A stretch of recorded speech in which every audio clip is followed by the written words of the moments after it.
Listen, laugh, and learn with Sacha and Ish as they share their experiences, thoughts, and tips to build skills that are not so average and a career that's not so ordinary.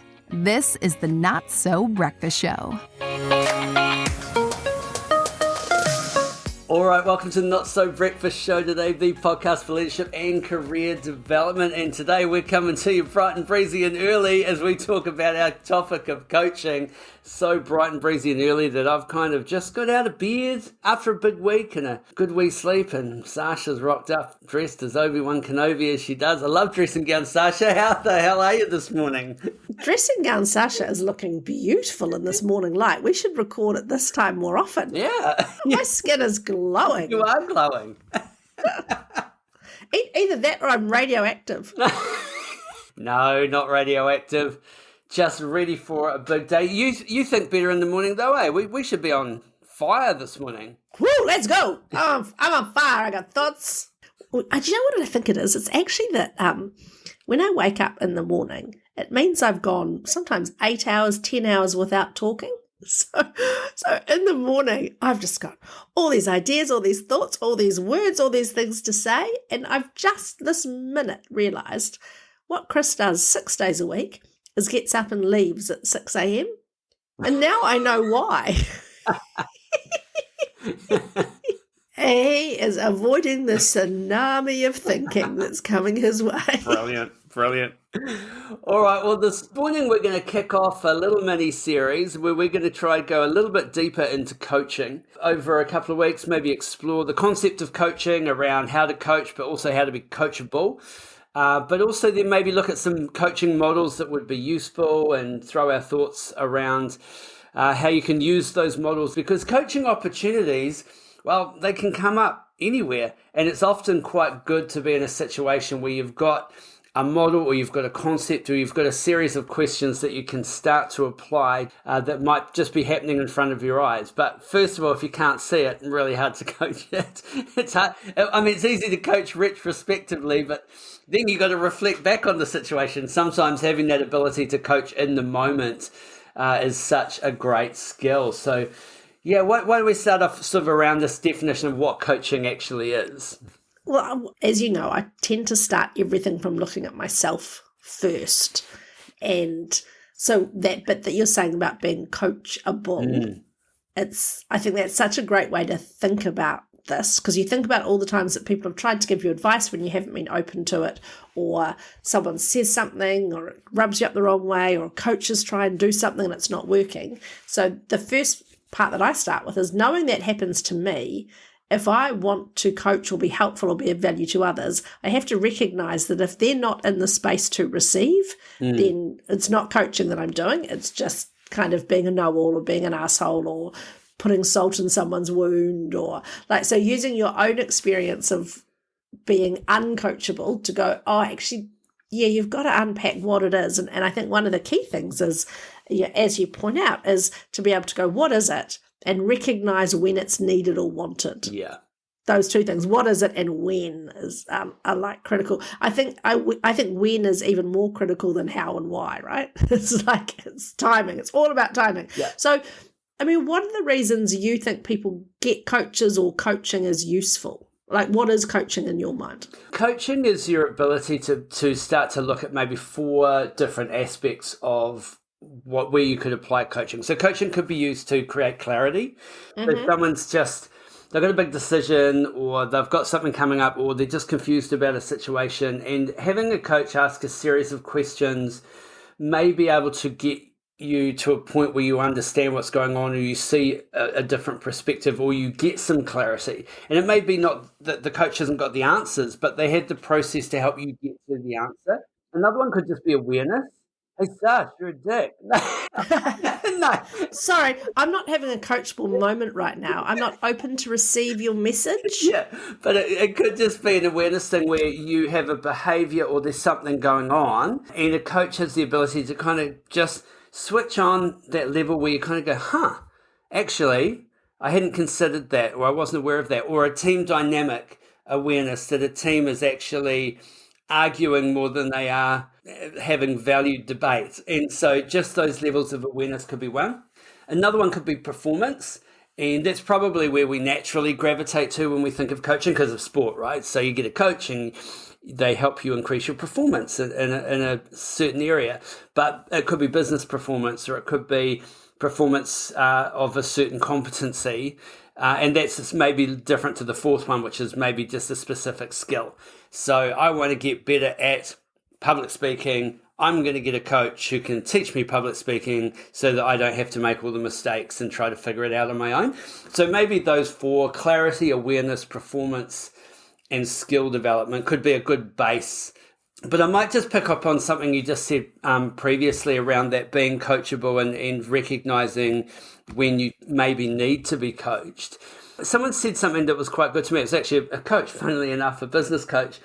And right at the beginning of the session, she said, just be aware that something I could say in a session could trigger some sort of feelings for you where you kind of might push against it. You might just disagree.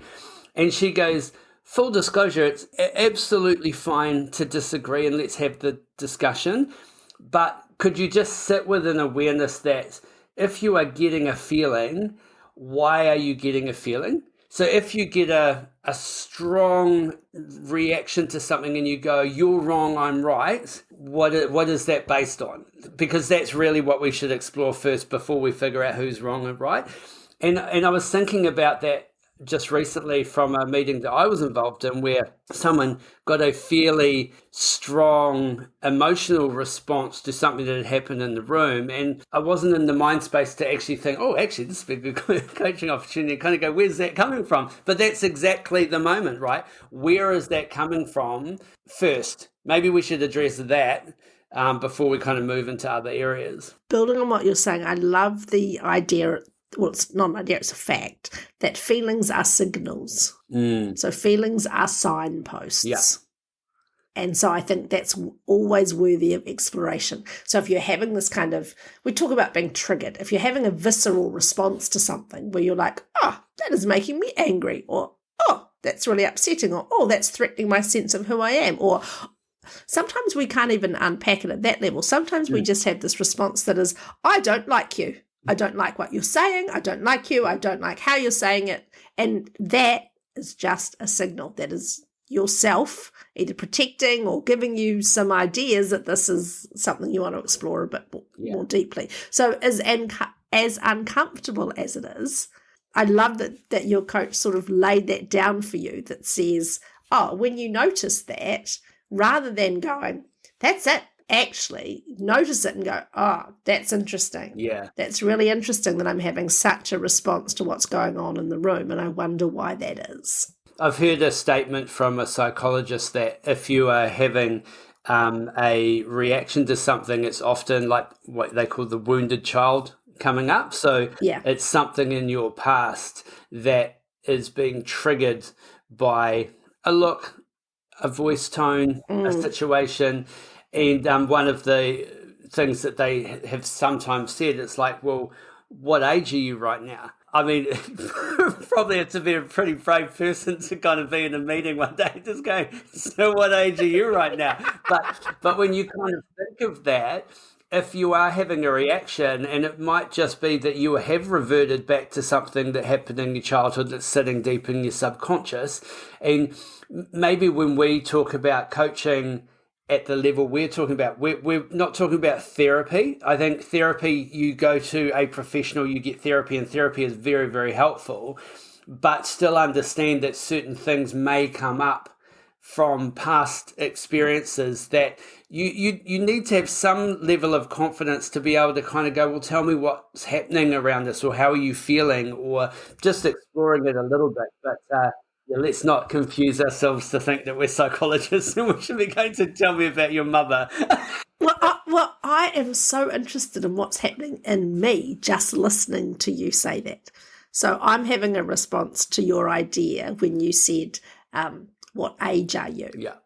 And my response is, I'm so excited because I love that so much, because I can think of just almost every meeting I'm in. It's not always men, but I am usually in meetings that are full of men where what I want to do is say something like, what, are you a child? And that's literally what's happening. So my response, and I thought, well, how old am I to be having a response to, why am I so excited about that, is such a great kind of question I'll put down. And I am, I'll tell you what it is, it's because I'm 50 years old, sick of people behaving like children in meetings because they can't emotionally process what's going on in the room. Brilliant. So great, good to lay that out, to be interested in when you have responses to things, to be to try to stay open to why you might be experiencing a particular thing. And just right, you said business coach then, right? In terms of different types of coaches, and we've also mentioned sports coaching, and this is how lots of us access our way into coaching, as we can understand from when we were kids what a coach does in a sporting context. So it's quite useful to go, oh yeah, they help you get better, they help the team improve, they give you skills performance, they give you clarity about your goal, they make you aware of what you are or aren't doing. So I think that's a really helpful framework to get in.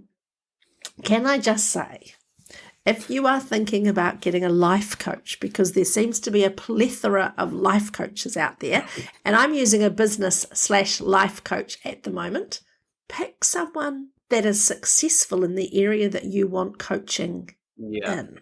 It's counterintuitive that lots of people who are setting up as life and business coaches get there because they've had some trauma or damage, which means they've been helped by it and want to do it. So I'm not totally opposed to people who have had a rough ride stepping into this, because they'll often have a lot of personal experience. But just be careful that you're not setting yourself up, if you are going to either be a coach or be coached. Just check in with who's doing the coaching. I like that. I mean, don't most people get into psychology because they want to figure out how messed up they are? That makes sense. Or those who can't do teach. Well, I became a lawyer so I could get off all the murdering I planned to do. But I think that's such a good point. So let's put down that as the base, that we assume a level of competency if you are going to be doing some coaching. So now it's really around helping you shape up to be better at coaching, and maybe going back quickly to those four: the clarity, awareness, performance, and skills. I think that you could probably at the start, when you're having a discussion with the person and kind of connecting at the beginning, it would be helpful to even go, so what type of coaching or what type of conversation do we need to have? Is this about clarity? Is this about awareness? Is this about performance? And is this about skill? Now, you may not use those words, but in your mind, you might be going, okay, this is a skill issue. Let's just think what you're listening for. On the clarity piece, you're listening for people who are saying, I'm just not sure what to do. I've got lots of options right now. I just feel like I'm a bit stuck in my career. So you're listening to confusion or lack of clarity, uncertainty. That's how that shows up. How awareness shows up when you're listening to that with someone who you are wanting to help and coach is they'll say things like, I just had no idea. My boss came in and I don't have a job anymore. Well, it's news to me that people in my environment don't find my jokes funny, or whatever it is. It's somebody who something has happened to them and they're really surprised. So they don't have great self-awareness, and so they've come because they're saying, I need some help, because there's a disconnect between how they perceive themselves and what is actually happening around them. Yeah. If someone's after performance, you're going to hear that in their conversation. I want more. I want to do better. I just feel like I'm not achieving all that's possible for me. I missed out on something and I want to be in the game. I want to be in the market for those opportunities. Help me get better. That they will be talking about improvement and better. Often they'll also be saying about, because so much of performance is mental, it won't necessarily be, I need this skill. It'll be, with what I already have, I need to up my game. And then, of course, the skills conversation is probably the easiest to recognize, because people say, help me get better at using Excel. Oh, that's a clue that they need some skills.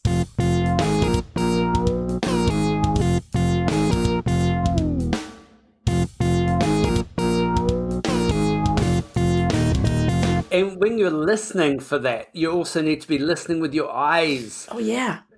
Because there are visual cues that are going on. So someone may be saying something, but their whole body language could be quite defensive about it. what they're saying from their physicality may be overriding actually what they're saying. But you can only do that as well if you have that ability to be present. And part of being present is getting out of your own head and not getting to the point where you go, I know what's wrong with this person. I know what I'm going to say next.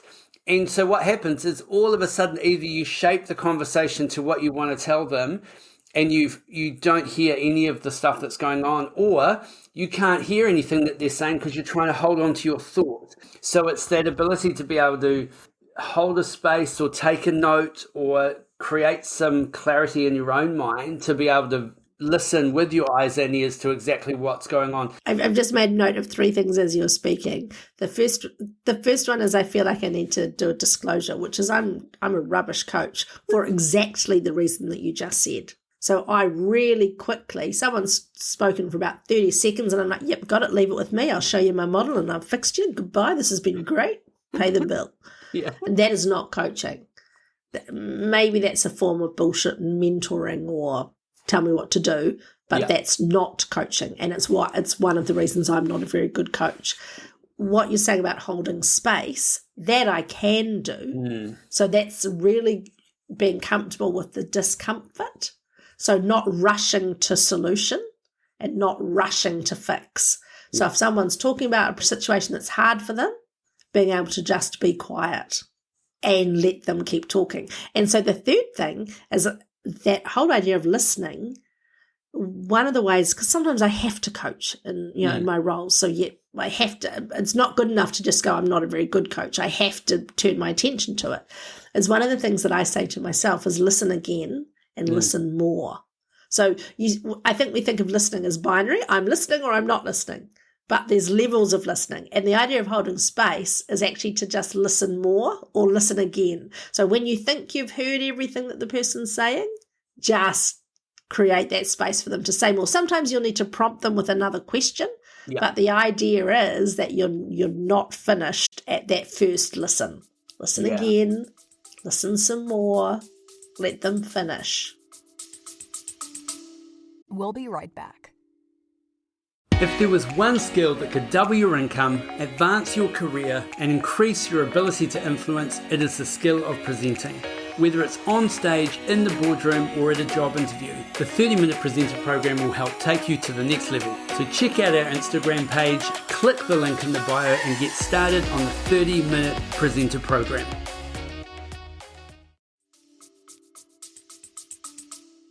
And be aware of your own bias. I'll call it bias. It's probably the wrong word, but what you're bringing as a personal agenda to a situation. So if it's an awareness conversation, sometimes it's you've been asked to go talk to this person because they're doing something that they need to be aware of, and you need to have that conversation. And really, it's about getting them to a space where they're now willing to hear what it is that you need to say, how it's affecting other people, and switch on a level of awareness. But then there's also situations where you may not even know this person at all. They've reached out to you or someone's asked you to go talk to them, but there's no agenda in behind it. So both of those are very similar conversations, but they are quite different in their outcome. So if it is, I need to be talking to person X about this, and that's why I've been asked to go talk to them, I've got to create an environment to understand what's going on, but also create an environment that I can land the topic in a way that they're going to receive it, right? Other times it will be, I don't know what's going on here. Let's explore. I did a meeting the other day for a colleague, and it was basically teamwork and kind of team dynamics. And there's just a few things that are going on in that team, but what became very evident as soon as they came in the room is the body language of a few was quite, it was loud. So wow. And you kind of go, content aside, it didn't actually matter what I was talking about in the room because I could tell pretty quickly where the riff was, right? So as we kind of worked through, it wasn't the time to be addressing that kind of stuff in the room, but in the debrief afterwards, it was quite clear where the problems were, and it was more around, well, how are you going to be starting to resolve that? Because training will only get you so far, because at the end of the day, if someone doesn't want to be trained, doesn't want to be coached, but it's really interesting that suddenly I was like, oh, there it is. And it's that difference, isn't it, between aptitude and attitude. So if you've got people in the room that have, shitty attitude, that we talk about the asking before we accuse. So, you're not as a coach going to, or facilitator, go into that room and say, hey, I notice you've got terrible body language. What's wrong with you? Have you got the shits with me? What do you got the shits about? Right? I mean, maybe we should. Yeah. Maybe we should just go in and go, you seem really shitty. Yeah. Sorry, you're giving off shitty vibes. Am I misreading you, or are you like up your own ass right now? Actually, just how much time would it save if we actually just, we did that? But more often than not, we're going to ask them, not in a team situation, but in a one-on-one situation, we're going to ask them, here's some things I've noticed, what's going on for you right now. And give them the courtesy of the ask before we accuse them of having bad attitudes. Yeah. I had a friend that did a psychology course. She'd done it for quite a while, and then she had a coffee with me one day. She goes, at the end of the day, everything's just about one conversation. And I said, what conversation's that? She goes, where are you now? Where do you want to be? And what needs to change for you to get there? Go do that. And I was like, oh, there we go. 5-minute coaching. But it was literally... It kind of is. Yeah. Yeah, especially if they are quite open to change and coaching. She said the conversation's relatively easy and most people know what it is they need to do. Yeah, so interesting. It's like if you say to someone, why do you think you're like this? They'll tell you. Yeah. Let me tell you about my mother. All right, so let's talk about skills that are required. And I think one's become out very clear here, which is listening, right? So your ability to listen, not just with your ears, but listen with a clear mind, be able to hold space, be able to suspend judgment, be able to read body language, all of those kind of listening skills. And it is a skill and it's something that you can learn. And one of the ways to get good at listening is just sit in a conversation and not volunteer information unless it gets you more information. So it's not solving, you're asking more clarity, you're really trying to gather as much information as you can before you start coming up with solutions. But then the next skill that sits under listening is questioning. So what questions can you ask to get yourself into that place? And questions are useful, and sometimes even having a series of questions. Like we've done 14 coaching questions as a topic before. Those questions can be there just to help you actually explore a situation and also get more clarity. And in addition to those 14, a really easy starting point is the W's and the H. Like, what do you put that down to? When did this start happening? Where would you like to, how does that make you feel? Because the answers to those questions are not binary. So you want to be really careful that you're not asking people questions that are like yes, no questions. And that you're not forming the answer in your question. So that makes you feel pretty sad, doesn't it, Ish? I mean, this is not a manipulative sales conversation. Yeah. This is, in fact, a coaching conversation. That's right. How old are you? How old are you right now? Yeah.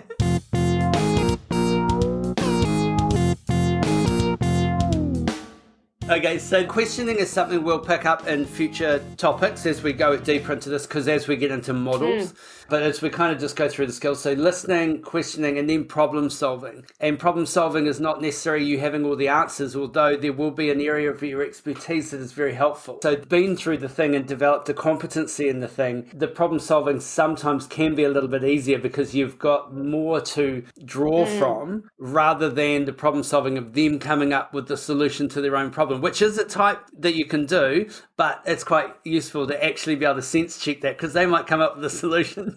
You just go, well, that's not going to work.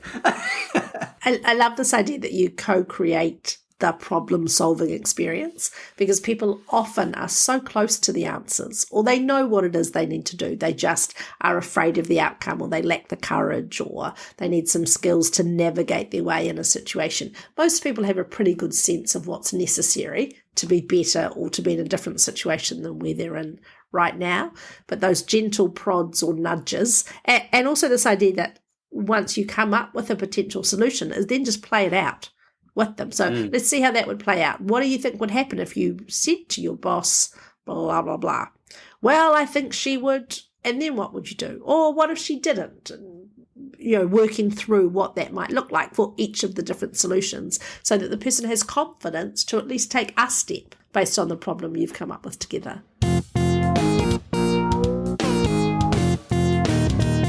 Another skill would be just action planning. So once you've got a bit of a solution in place for that problem, being able to break that down into action planning. And I think this is what sports coaches can do quite well. They'll take the thing that you need and then they'll kind of be able to break it down into a series of steps, actions that you need to put in place in order to kind of get to that level. But business coaching can be very much like that, as any coaching can be. It's not just, you know what to do now, you've got your solution, see you next week. It's like, what actions are you going to put in place? What rhythms, routines are you putting in place now that's going to help you move towards that? And what I love about this action planning, when you use that sports analogy, is it's really important that your action plans are not outcome dependent. So coaching is all about controlling what you can control. So if you think in a sporting context, I was at the Chiefs Crusaders game last night, and neither coach can control who wins or what the score is. All that you can control is what are the things, or all that the individual players can control are what are the things I need to do in order to contribute to the team. So in situation X, I do Y. I make sure I've done my physical training. That I can control. I can control what I eat. I can control, to the best of my ability, my mental approach. I can't control if the other guy runs faster than me. I can only control running as hard and as fast as I can when I've got the ball. So how that translates to a business context is if you're helping people, you're coaching them, you're helping them, the action can't be make the sale. So you just need to go and make that sale. The action needs to be all of the things right up to the customer saying yes, because the customer is something that's not in control of the person. So I think sometimes we get tripped up. We go, coaching didn't work because I didn't get the outcome I wanted. Well, that's not the measure. The measure is, did you behave in a way that improved your chance of getting the outcome as a result of the coaching? I think that's a useful filter to have. Yeah. So and so the actions and behind the outcome could have been, you need to make the call. Yes. And before you make the call, you should be an action, practice that call 5 times with somebody else. Yeah. But the outcome of the call will be the outcome of the call. It's not politics. You can't buy the result. Yeah. Well, not yet. All right. So another one would be your ability to push and motivate. I think you do challenge really well. And so I think that your ability to push and challenge, but you also can do it in a way that doesn't disrupt or pull apart a relationship. So that as a skill is something that you've worked on, and you'll find that sweet spot. Now, sometimes it might be, well, it actually doesn't matter if the relationship falls apart right now. I'm not here to make a friend. I'm here to do a job and shift someone. And then there'll be other times where it's like, actually, no, I need to continue working with this person. So right now, me being an arsehole is probably not going to help. But how do I bring the challenge in those situations? And then the flip side is motivation. Motivating people to take a series of actions or want to put rhythms or routines in place or do stuff like motivational challenge, push. I don't think there's many sports coaches out there that are just a bit, let's just see how training goes.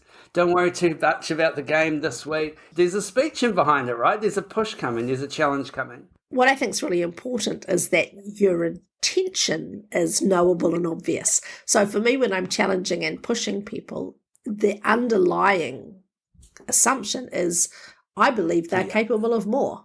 Because if I didn't believe you were capable of more, I wouldn't even be bothering to challenge or push or motivate. So if you are coaching, you've got to say, I believe that this person is capable of more, and I want to help them do that. So I'm going to give them a push or a prod or a motivational speech or a nudge in the right direction. Coaching is not neutral. It's not, well, maybe you can, maybe you can't.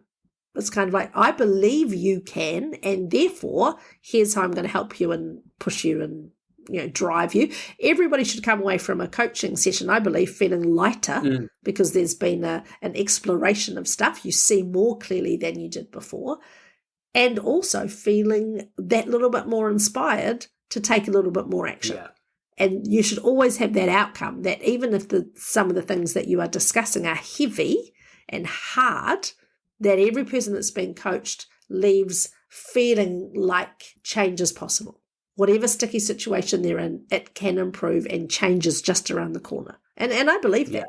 I believe that for all of us. And I love that if we even take that kind of like motivation, encouraging, push as an approach, you don't have to have a formal coaching conversation with someone to apply that. You could have that as just you just have a natural tendency to operate in that space. So if someone is kind of doubting themselves, you can go, no, you've got this. You can do it. You know, let's go. So suddenly those little moments, that's coaching. You know, picking your child up who fell over and said, it's okay, get back up. You know, hop back on the swing. You'll be fine. Stop crying. Stop crying. How old are you? Yeah. All right, so this has really been the first session framing up the idea of what coaching is and maybe kind of looking at not just coaching, but also being coachable. So if you get those moments where you kind of go, oh, I don't agree with that, or you get those little angst moments, maybe just switch on a level of awareness that says, I wonder what's causing that, or where is that coming from? Or if you're in a coaching situation, someone's doing that, kind of go, let's explore that. Why did you react like that? So even those little levels of awareness, then look at the roles of coaching around clarity, awareness, performance, and skill. What conversation are you having and what bucket does it fall into? It might help you shape things. And then your ability to listen, do great questioning, do some problem solving, have some action planning, push and motivate, and really looking at developing all of those things. And they only come sometimes from actually being able to apply them. So sit in conversations. Don't make conversations about you. Can you just sit there and not think about the next thing you want to say and just looking for an opportunity to talk? Can you actually gather information and ask good questions? And what do those questions actually look like? It's a beautiful summary, Ishmael. Thank you. Did you have any feedback from me? I'm feeling particularly open this morning. No, I think that's a particularly great dressing gown. And I don't know if it's the dressing gown, but is that correlation or causation that it's been an amazing session? It could be the magic dressing gown. Maybe I need to wear it every single time we Brilliant. meet. I love it. And not just online, in real life. You can have it. The dressing gown of truth. Yeah, it's like your coaching cloak. You're out at a cafe and someone starts talking. You go, oh, coaching. You open your bag, put on your coaching cloak. Let's go. Oh, it's gold. I know we're running out of time, but I had just something. This has happened twice now, and it's almost too embarrassing to share, and it's really gross, but in a not yucky way, if that makes sense. So Chris has been away. He just went away for a night on a golf trip, and he obviously took the toothbrush that he thinks is his, but I realise that I think it's mine. And so the thought that we've been using the same toothbrush for weeks just grosses me out. But it must be true, right? It must be. Why would he take mine? He hasn't taken mine to be close to me. He's taken mine because that's his. And what I think, because I'm trying to be coachable and open, is I know the mistake is mine. Right? I know that the mistake is mine, not his. I try and make his the blue one and buy myself a pink one so that it's really, really clear whose. But in this occasion, as soon as I woke up in the morning and he'd already left and I looked at the toothbrush, this one lone toothbrush, I went, oh no, it's happened again. I've been rinsing my mouth out with vodka and